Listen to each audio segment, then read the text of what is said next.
الحمد لله رب العالمين والصلاة والسلام على محمد بن عبد الله الأمين وعلى آله وأصحابه الطيبين الطاهرين ومن تبعهم بإحسان ودعا بدعوتهم إلى يوم الدين أما بعد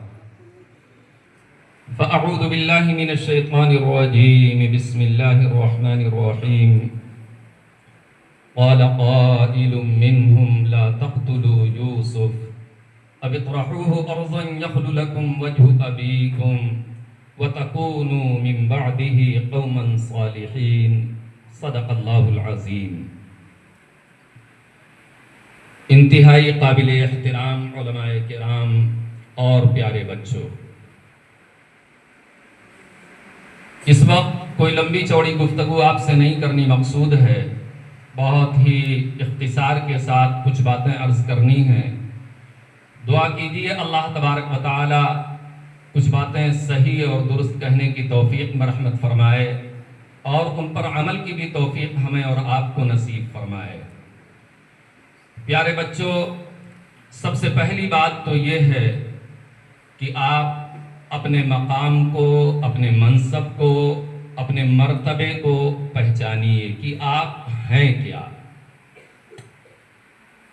اس کائنات میں جتنے بھی بچے ہیں، جتنے بھی بلکہ انسان ہیں، ان تمام انسانوں میں سب سے افضل، سب سے اعلیٰ، سب سے بلند، سب سے بالا جو مقام اور مرتبہ ہے، اللہ تبارک و تعالیٰ نے آپ کو عطا کیا ہے۔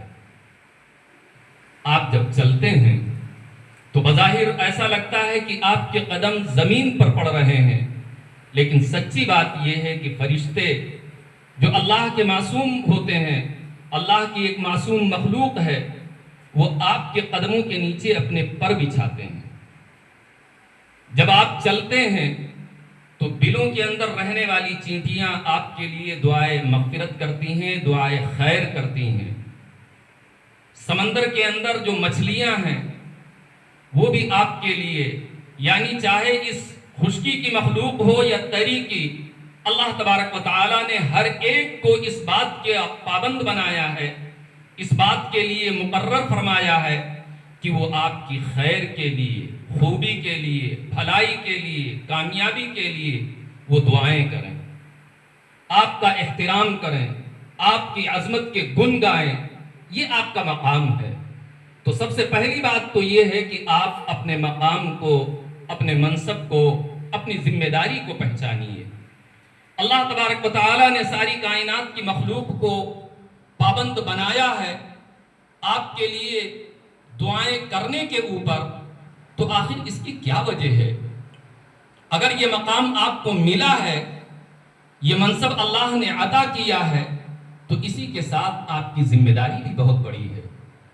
اس دنیا کے اندر جتنی بھی باطل تنظیمیں ہیں، تحریکیں ہیں، وہ مسلمانوں کو ٹارگٹ کر رہی ہیں، ان کے ایمان اور اسلام کو نشانہ بنا رہی ہیں، اسلام اور ایمان کو مٹانے کے لیے وہ کوششیں کر رہی ہیں، سازشیں رچ رہی ہیں۔ ان کوششوں کو ناکام کرنا، ان سازشوں کا پردہ چاک کرنا، ان کا مقابلہ کرنا، ایمان کی حفاظت کرنا، اسلام کی تبلیغ اور اس کی اشاعت، یہ فریضہ اللہ تبارک و تعالیٰ نے آپ کے حوالے کیا ہے۔ آپ کو ایک خاص مشن کے تحت اللہ تبارک و تعالیٰ نے یہاں پر بھیجا ہے۔ آپ کا کام صرف اتنا نہیں کہ یہاں آنے کے بعد 2-4 دن آپ گزار لیں، مہینے 2 مہینے گزار لیں، سال 2 سال 4 سال گزار لیں اور جانے کے بعد کھانے کمانے کی ایک مشین بن جائیں، عام انسانوں کی طریقے سے اپنے بچوں کو، اپنی بیوی کو پالنے لگیں اور اپنی دکان، اپنا مکان، اپنا بزنس، اپنا دھندا اور انہی ساری چیزوں کو آپ اپنا نصب العین بنا کر کے ایک عام انسان کی طریقے سے زندگی گزاریں، ایسا نہیں ہے۔ اللہ تبارک و تعالیٰ نے آپ کا انتخاب کیا ہے۔ سب سے عظیم نعمت قرآن کریم کی اللہ تبارک و تعالیٰ نے آپ کو عطا کی ہے۔ آپ اسے پڑھ رہے ہیں، اسے سیکھ رہے ہیں، اسے سمجھ رہے ہیں۔ اس کو سیکھنا، سمجھنا، پڑھنا، یہ آپ کے فرائض میں شامل ہے۔ اللہ تبارک و تعالیٰ نے اس کے لیے آپ کو اسباب عطا کیے۔ یہ پورا اتنا بڑا نظام جو ہے، اساتذہ کا، رہنے سہنے کا، یہ اللہ تبارک و تعالیٰ نے یوں ہی نہیں دے دیا ہے، یہ سب ایک خاص مشن کے تحت اللہ تبارک و تعالیٰ کو اپنے اس دین کی حفاظت کے لیے آپ کو تیار کرنا ہے، تو اس کے لیے آپ کی ذمہ داری بہت اہم ہو جاتی ہے۔ اس کے لیے ظاہر سی بات ہے، اگر اللہ نے یہ مقام آپ کو عطا کیا اور آپ کی حفاظت کے لیے اللہ تبارک و تعالیٰ نے کائنات کی ساری مخلوق کو متعین کر دیا کہ وہ آپ کے لیے دعائیں کر رہی ہے، یہ سارا نظام اور سسٹم اللہ نے اپنے فضل سے آپ کو عطا کر دیا ہے، تو اب آپ کی یہ ذمہ داری ہوتی ہے کہ آپ اپنے مقام کو پہچان لیجئے، اپنے منصب کو جان لیجئے۔ آپ صرف یہاں کھانے کمانے سونے کے لیے نہیں آئے، یہاں آپ آئے ہیں اس ایمان کی حفاظت کے لیے، اس ایمان کی حفاظت کی تیاری کرنے کے لیے جس کو ساری دنیا پوری امت سے چھیننے کے لیے کوشاں ہے۔ اس کو آپ جس طریقے سے روا روی میں یہاں اوقات کو گزار رہے ہیں، اس طریقے سے گزار کر کے اپنی اس ایمان کی حفاظت نہیں کر سکتے۔ اس ایمان کی اشاعت و تبلیغ اور اس کی ترجمانی کا فریضہ آپ انجام نہیں دے سکتے۔ اس کے لیے آپ کو بہت حساس ہونا پڑے گا، اپنے ایک ایک منٹ کو آپ کو بھنانا پڑے گا، ایک ایک منٹ کی آپ کو قدر و قیمت جاننی ہوگی۔ ہمارا اور آپ کا سب سے بڑا مرض یہ ہے کہ شیطان ہمارے اوقات کو لایانی چیزوں میں لا کر کے الجھا دیتا ہے۔ قرآن کریم کی جو آیت میں نے آپ کے سامنے پڑھی، اس آیت کی تفسیر اور تشریح میں نہ جا کر کے اس میں ایک آخری جملہ ہے، اس جملے کا مفہوم یہ ہے کہ اس نے یہ کہا تھا کہ یہ حرکت جو کرنی ہے یوسف علیہ السلام کے ساتھ کرنے کو کر ڈالیے، لیکن اندر سے ان کا ضمیر انہیں ملامت کر رہا تھا، کچوکے لگا رہا تھا۔ تو ایک جملہ جو شیطان نے دل و دماغ میں ڈالا وہ یہ تھا کہ ابھی تو کر ڈالیے، وَتَكُونُوا مِن بَعْدِهِ قَوْمًا صَالِحِينَ، اور اس کے بعد نیک بن جانا، فرما بردار بن جانا، مطیع بن جانا۔ ہمارے اور آپ کے ساتھ بھی شیطان یہ کہتا ہے کہ ٹھیک ہے، ہم انبیاء کے وارث ہیں، دین کے داعی ہیں، اسلام کے شیدائی ہیں، دین کے مجاہد اور سپاہی ہیں، اس کے مبلغ ہیں، اس کی ترجمانی کا فریضہ ہمیں انجام دینا ہے، لیکن یہ ساری چیزیں ٹھیک ہے یار، آج جمعرات ہے، آج کا دن ہم یوں ہی گزار لیتے ہیں، کل جمعہ ہے، کل سے انشاءاللہ پڑھنا شروع کریں گے۔ کل کا دن جب آتا ہے تو شیطان پھر ہمارے سامنے یہ کہتا ہے کہ یار آج تو جمعہ ہے، آج تو ابھی چھٹی کا دن ہے، ذرا کھیلتے اور کودتے ہیں، سنیچر سے انشاءاللہ پڑھنا شروع کریں گے۔ یعنی ہر آنے والے دن،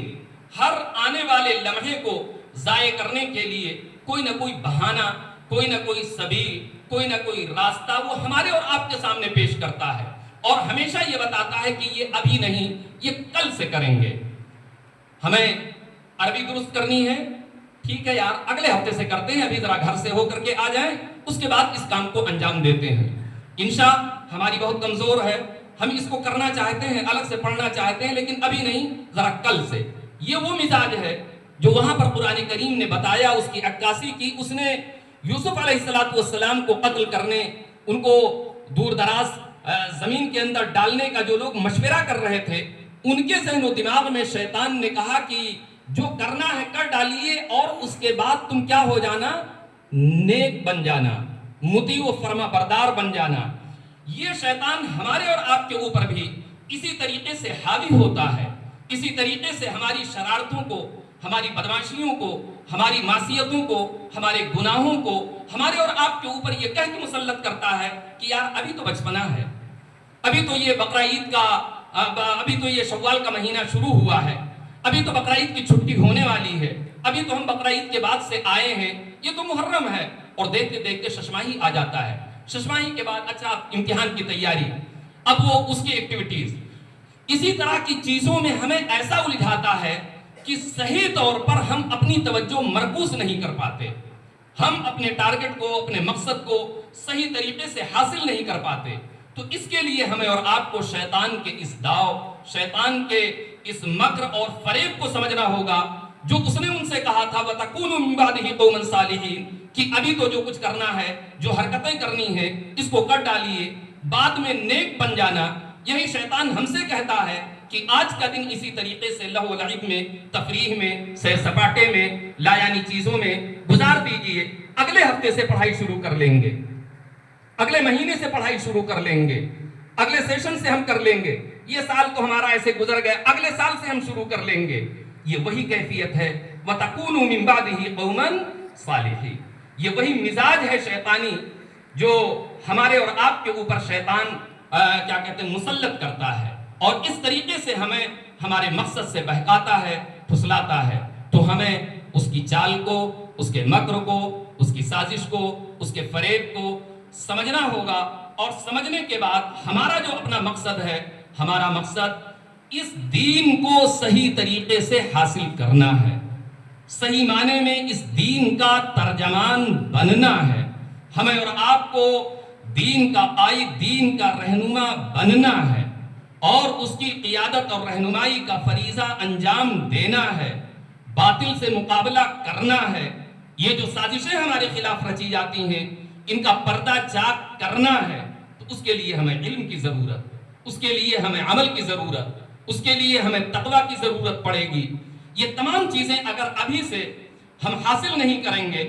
تو پھر ظاہر سی بات ہے، سب سے پہلی بات حصول علم کے لیے بھی ہمیں اور آپ کو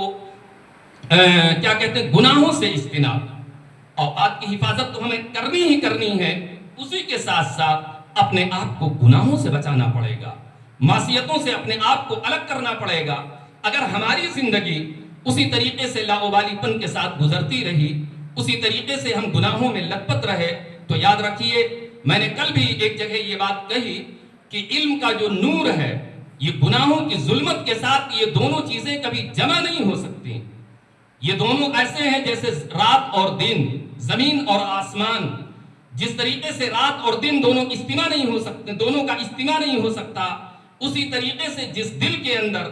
گناہوں کی قدورت ہوگی، معصیت کی ظلمت ہوگی، اس دل کے اندر علم کا نور نہیں آ سکتا ہے. اگر ہم چاہتے ہیں کہ اللہ تبارک و تعالی یہ نور صحیح معنوں میں علم کا ہمیں اور آپ کو عطا فرمائے، تو اس کے لیے ہمیں اور آپ کو اپنی زندگی کا جائزہ لے کر کے ہمارے اپنے جو گناہ ہیں ان گناہوں کو چھوڑنا پڑے گا. گناہ کا مطلب صرف یہ نہیں کہ آپ نمازیں چھوڑتے ہیں تو اس کو آپ گناہ سمجھتے ہیں. گناہ یہ بھی ہے کہ آپ اپنے سبق کا مطالعہ کر کے نہ آئیں، یہاں سے جانے کے بعد سبق کا اعادہ نہ کریں، یہاں سے جانے کے بعد اساتذہ کی بتائی ہوئی باتوں پر عمل نہ کریں، اساتذہ کا احترام نہ کریں. یہ ہمارے گناہ ہیں.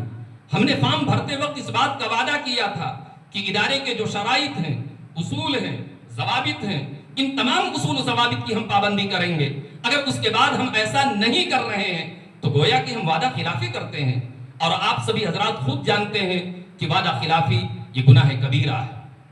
تو کہیں نہ کہیں یہ جو جھوٹ بولنا، غیبت کرنا، موبائل کے اندر اپنے اوقات کو ضائع کرنا،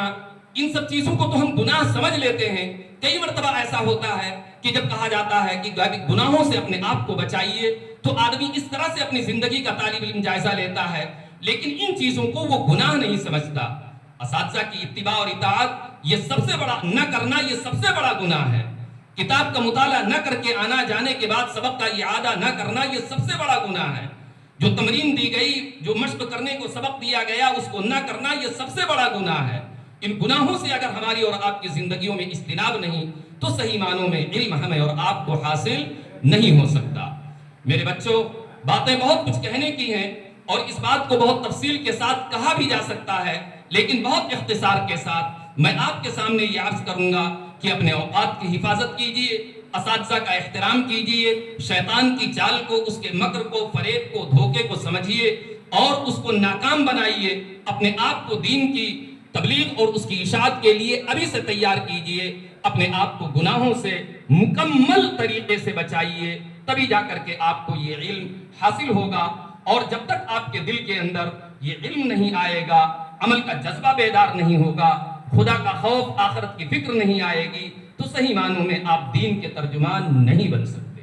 بہرحال انہی چند باتوں کے ساتھ میں اپنی باتیں ختم کرتا ہوں. باتیں بہت کچھ کہنے کی ہیں، بقیہ اور آپ کے اساتذہ کہتے ہی رہتے ہوں گے. چھٹی کا بھی وقت ہو رہا ہے، اس لیے دعا کیجئے جو باتیں بھی کہی گئیں، اللہ تبارک و تعالی عمل کی توفیق ہمیں بھی نصیب فرمائے اور آپ سبھی حضرات